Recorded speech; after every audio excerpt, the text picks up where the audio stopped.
Hello guys, this is Vikram. और आज की वीडियो में मैं आप लोगों के लिए एक बहुत इंटरेस्टिंग टॉपिक लेकर आया हूं जो कि बहुत इम्पोर्टेंट भी है। ये कुछ ऐसा है कि पहले आप सिचुएशन समझ लीजिए जो मैं आपको समझाने जा रहा हूं। मान के चलते कि आपके पास एक 100 बाय 100 स्क्वायर फीट का एरिया मिलता है आपको काम करने के लिए, और वहाँ आप अंदाज़ा लगाते हैं कि आपको 2 स्पीकर में काम हो जाएगा आपका। लेकिन जब आप प्रोग्राम बजाने जाते हैं, जब लोगों की भीड़ उमड़ पड़ती है, तब आपकी आवाज़ कम पड़ने लगती है। लोग आपसे कहते हैं आवाज़ बढ़ाइए। तो एक्चुअली इस प्रॉब्लम को क्या कहते हैं, इस प्रॉब्लम का सॉल्यूशन क्या है, आज की इस वीडियो में मैं आपको बताने वाला हूँ। लेकिन उससे पहले इस चैनल को सब्सक्राइब कीजिए, इस वीडियो को लाइक शेयर कीजिए। और एक और इंटरेस्टिंग पॉइंट है, आप में से कई लोग शायद जानते नहीं हैं कि मैं फेसबुक पे भी हूँ और आप मुझे वहाँ पे भी फॉलो कर सकते हैं। तो मैं डिस्क्रिप्शन में अपना फेसबुक का लिंक दे रहा हूँ, और फेसबुक पे भी मैं इसी टाइप का कंटेंट लेके आता हूँ। हालांकि कई बार मैं फेसबुक पे लाइव भी आता हूँ, क्योंकि यूट्यूब पे मैं लाइव नहीं आता हूँ आजकल, मैं फेसबुक पे आने लगा हूँ। लाइव आने में भी मज़ा आती है और बहुत सारा कंटेंट मैं वहाँ पे इसी टाइप का लेकर आता हूँ। तो आप वहाँ पे भी मुझे फॉलो कर सकते हैं फेसबुक पे, डिस्क्रिप्शन में मैं लिंक दे रहा हूँ। और इसके अलावा कई सारी वहाँ पे ऑफर्स भी चलती हैं मेरी, तो आप वो भी चेक कर सकते हैं। बहरहाल इस वीडियो को स्टार्ट करते हैं। बात कर रहा हूं मैं ऑडियो क्वालिटी की या आवाज़ की, उसकी तीव्रता की, जिस पर मैं पहले भी वीडियो बना चुका हूं, एम्पलीट्यूड की।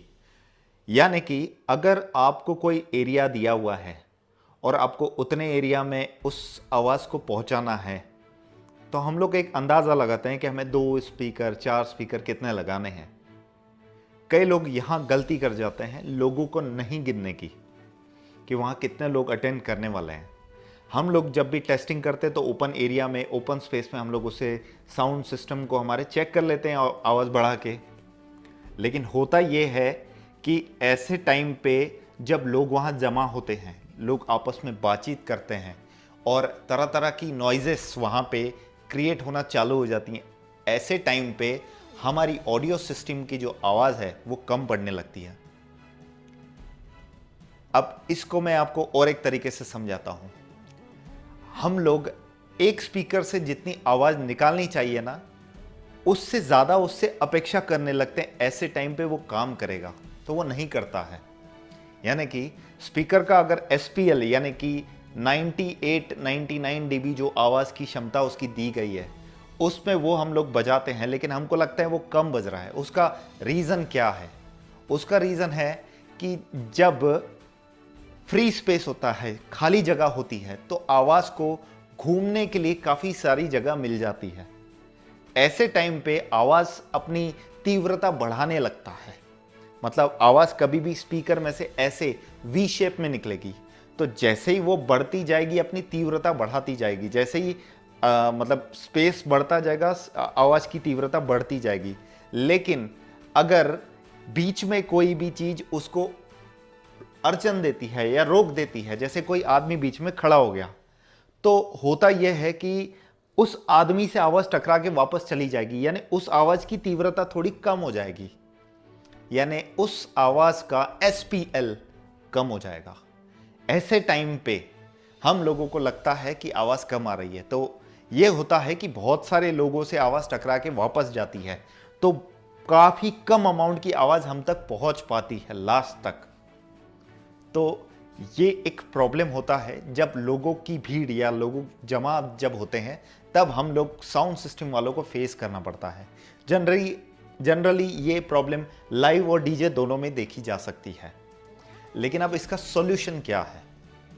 इसके 2 सॉल्यूशन हैं। एक तो है कि आप स्पीकर से ज़्यादा की अपेक्षा, वॉल्यूम कम की अपेक्षा रखें। यानी कि अगर एक स्पीकर 98 डेसिबल यानी कि जो उसकी फुल लिमिट है उतने में बज रहा है, तो आप उसे 98 dB तक कभी बजाइए ही मत। उसे आप 70 dB तक ही बजाइए, यानी कि उसको फुल वॉल्यूम पे ना बजाते हुए 70% वॉल्यूम पे ही बजा के टेस्ट करें ओपन एरिया में। उस 70% वॉल्यूम पे अगर आपकी एरिया में आवाज़ भरपूर लगता है आपको, तब जाके जब लोग जमा हो जाएंगे, तब आप उसका फुल वॉल्यूम जब खोलेंगे, तब आपको संतुष्टि होगी कि नहीं, अब आवाज़ आपको सही आ रही है, क्योंकि आपने 70% पे चेक किया था। और अगर आप स्टार्टिंग में ही उसे 100% वॉल्यूम पे चेक करते हैं और आपको लगता है सही है, तो फिर जब लोग जमा होंगे तब आपकी आवाज़ कम पड़ेगी वहां पे। ऐसे टाइम पे हमको स्पीकर्स ज़्यादा लगाने पड़ते हैं, क्योंकि हम लोग अपेक्षा अपनी ज़्यादा बढ़ा रखते हैं।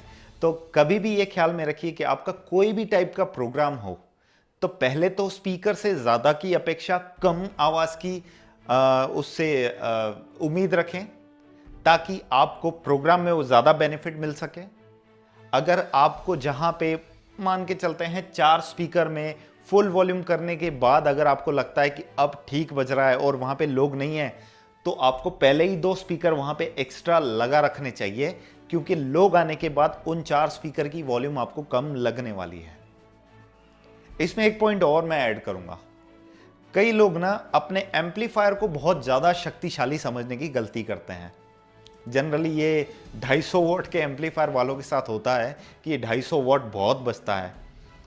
देखिए क्या होता है कि हम लोग ना जब उसे टेस्ट करते हैं, तब हम लोग उसे ओपन स्पेस में टेस्ट करने के बाद ना हमको पता नहीं लगता कि वॉल्यूम कितनी है।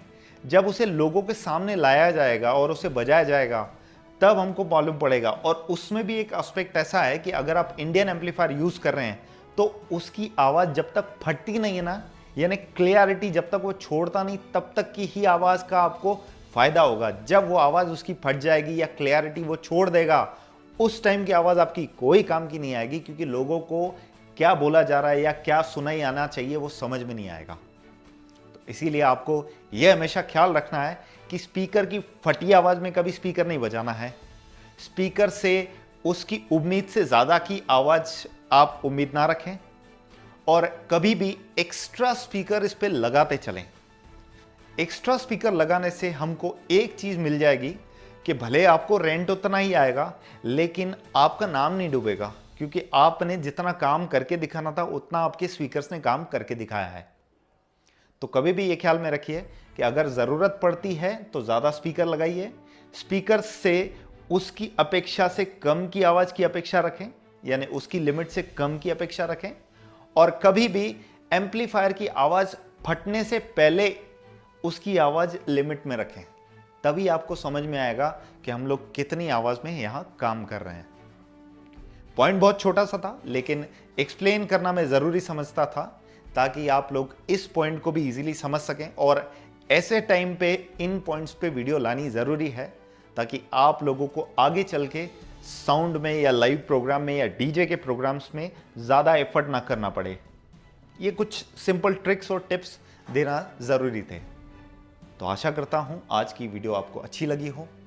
आज की वीडियो अच्छी लगी हो तो इसे लाइक कर दीजिए और एक छोटा सा कमेंट कर दीजिए, ताकि मैं समझता चलूँ कि आपको मेरी पॉइंट जो मैं बोल रहा हूँ वो क्लियरली समझ रही है।